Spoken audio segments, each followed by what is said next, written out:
রাসূলুল্লাহ অন্তরে বড় ব্যথা নিয়ে রাতের বেলা ঘুমাতে পারে না।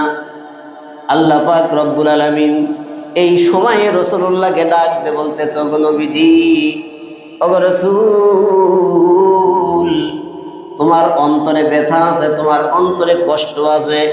যেই ব্যথা তোমার অন্তরে জমে আছে, নবী গো, তোমার আল্লাহ খুব ভালো করে জানে। ওগো নবী, তোমার আল্লাহ তোমার অন্তরের সমস্ত ব্যথাগুলো লাঘব করায় দেবে, ঘুষায় দেবে। ও নবী, তুমি প্রস্তুত হও, তৈরি হও তোমার আল্লাহ পাক রব্বুল আলামিনের সঙ্গে সাক্ষাৎ করার জন্য। আর এই সাক্ষাতের নামই হলো ইসরা ওয়াল মিরাজ। সুবহানাল্লাহ বলবেন না? এইবার মেরাজের জন্য রাসূলুল্লাহ প্রস্তুতি নিচ্ছেন।